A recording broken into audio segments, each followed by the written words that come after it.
Friends, இந்த iPhone 7 பார்த்தீங்கன்னா நம்மகிட்ட கம்ப்ளீட்டாக டிஸ்பிளே டேமேஜ் ஆன கண்டிஷனில் வந்திருக்கு. ஸோ இதை பார்த்தீங்கன்னாலே தெரியும், பாதி தான் பேட்டரி சிம்பிள் தெரியுது பாருங்கள். ஸோ இதை ஓப்பன் பண்ணிவிட்டு கம்ப்ளீட்டாக டீட்டெயிலாக எப்படி பண்ணுறது அப்படிங்கிறத பார்த்துடலாம். அண்ட் ஒன் மோர் விஷயம், ஐஃபோனை பொறுத்த வரைக்கும் பார்த்தீங்கன்னா ஒவ்வொரு ஸ்க்ரூவும் ஒவ்வொரு டைப்பில் இருக்கும். அதுக்கு ஒவ்வொரு டைப்பான ஸ்க்ரூ ட்ரைவர்ஸ் யூஸ் பண்ணணும். சில பேர் என்ன மிஸ்டேக் பண்ணுறாங்க அப்படின்னாக்கா, ஒரே ஸ்க்ரூ ட்ரைவர் வச்சு ட்ரை பண்ணி அந்த ஸ்க்ரூஸை டேமேஜ் பண்ணிடுறாங்க. ஸோ அது ஓப்பன் பண்ணும்போது ரொம்ப கஷ்டமாயிடுது. அடுத்து மற்ற அதுக்கு பக்கத்தில் இருக்க காம்போனன்ட்ஸும் டேமேஜ் ஆகிறதுக்கு நிறைய வாய்ப்புகள் இருக்குது. அது இல்லாமல் வேறு ஏதாவது ஸ்பேர்ஸ் டேமேஜ் ஆகிறதுக்கும் நிறைய வாய்ப்பு இருக்குது. So battery connector shield plus camera connector shield remove பண்ணி எடுத்ததுக்கப்புறம் டிஸ்பிளே யூனிட்டில் பார்த்தீங்கன்னா கீழே ஃபிங்கர் பிரிண்ட் யூனிட் இருக்கும். அதோட பேக் சைட் ஷீல்டை ரிமூவ் பண்ணி எடுக்கணும். அதுக்கப்புறம் டிஸ்பிளேக்கு பின்னாடி ஹீட் சிங்க் பிளேட் இருக்கும், அதை ரிமூவ் பண்ணி எடுக்கும். ப்ளஸ் மேலே வந்து பார்த்திங்கன்னா உங்களுக்கு speaker plus front camera unit இருக்கும். அதில் வந்து ப்ராக்சிமிட்டி சென்சாரு, ஃப்ரண்ட் கேமராவோட மைக்கு, நீங்கள் ஃப்ரண்ட் கேமராவில் வீடியோ ரெக்கார்ட் பண்ணிங்கன்னா அதுக்குள்ளே மைக்கு, இது எல்லாமே ஒரே யூனிட்டில் மேலே இருக்கும் உங்களுக்கு. ஸோ அதை எப்படி பண்ணலாம் அப்படிங்கிறத வீடியோவில் ஸ்டெப் பை ஸ்டெப்பாக பார்க்கலாம். ஸோ இப்போ வந்து ஹீட் சிங்க் பிளேட் தனியாக வருது. டிஸ்பிளேயோட ஹீட் சிங்க் பிளேட்டை வந்து மெதுவாக எடுக்கிறோம். அந்த கேபிளில் வந்து லைட்டாக க்ளூ பண்ணியிருப்பாங்க. ப்ராப்பரான டூல் யூஸ் பண்ணி அந்த க்ளூ ரிமூவ் பண்ணி கரெக்டாக அந்த ஹீட் சிங்க் பிளேட்டை எடுக்கணும். இல்லைனா அது ஃப்ரண்ட் கேமரா கேபிளையோ இல்லை display cable plus finger print cable இந்த யூனிட்லாம் டேமேஜ் பண்ணுறதுக்கு வாய்ப்பு இருக்குது. ஸோ மெயின் ரீசன் இந்த வீடியோ நான் போடுறதுக்கு காரணம் என்னென்னு கேட்டிங்கன்னா, சில கஸ்டமர்ஸ் அவங்களே யூடியூப் வீடியோஸ்லாம் பார்த்துட்டு வீட்டில் ஓப்பன் பண்ண ட்ரை பண்ணுறாங்க. அப்போ மிஸ்டேக்லி ஃப்ரண்ட் கேமராவோ இல்லை ஃபிங்கர் பிரிண்ட் யூனிட்டோ கட் பண்ணிடுறாங்க. ஃப்ரண்ட் கேமரா கூட வேறு யூனிட் ரீப்ளேஸ் பண்ணலாம். ஃபிங்கர் பிரிண்ட்டை பொறுத்த வரைக்கும் உங்களுக்கு ரீப்ளேஸ் பண்ணுறது ரொம்ப கஷ்டம். ஏன்னா அது சிபியோட இன்கிரிப்டடு. ஸோ ஃபிங்கர் பிரிண்ட் கட் ஆகிடுச்சு அப்படின்னாக்கா அதை ரெடி பண்ணுறது கொஞ்சம் காம்ப்ளிகேட்டடான ஒர்க்கு தான். இருந்தாலும் ஃபிங்கர் பிரிண்ட் கட் ஆகிருக்க டிவைஸும் நாங்கள் ரெடி பண்ணி கொடுத்துட்டு தான் இருக்கோம். ஐஃபோன் 7 ப்ளஸ் 8 ப்ளஸ் எல்லாமே ரெடி பண்ணி கொடுத்துட்டு தான் இருக்கோம். ஸோ எப்படி கரெக்டாக ப்ராப்பராக பண்ணணும் அப்படிங்கிறது தான். இதை பார்த்துட்டு நீங்கள் வீட்டில் ட்ரை பண்ணுறது கொஞ்சம் அவாய்ட் பண்ணிக்கிங்க. அதுதான் என்னோடய சஜஷனும். ஏன்னா இந்த ஒர்க் எந்த அளவுக்கு காம்ப்ளிகேஷன் அப்படிங்கிறதுக்காக தான் நான் இந்த வீடியோ போட்டு உங்களுக்கு காமிக்கிறேன். இப்போ ஃப்ரண்ட் கேமரா யூனிட்டை கழட்டி எடுத்துட்டோம். ஸோ இது பார்த்திங்கன்னா புது டிஸ்பிளேயில்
திரும்ப அந்த யூனிட்ஸ் எல்லாத்தையும் ரீப்ளேஸ் பண்ணுறோம்.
திரும்ப டிஸ்பிளே ப்ளேஸ் பண்ணி ஃபஸ்ட்டு கேமரா கனெக்டர் கனெக்ட் பண்ணதுக்கப்புறமா எல்சிடி ப்ளஸ் டச் கனெக்டர்ஸை கீழே கனெக்ட் பண்ணிக்கலாம்.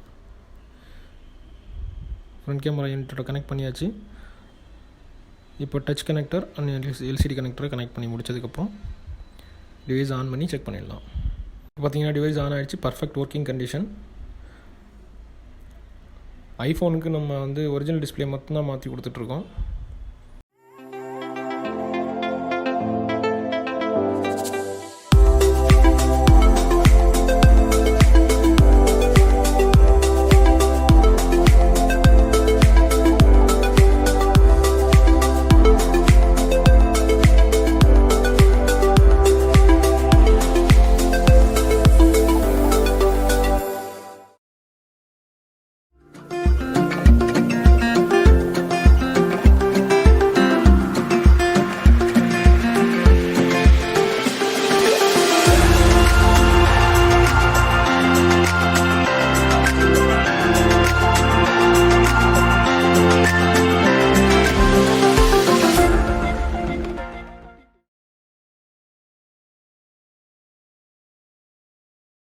இப்போ பார்த்தீங்கன்னா டிவைஸ் கம்ப்ளீட்டாக ரெடி ஆகிடுச்சு.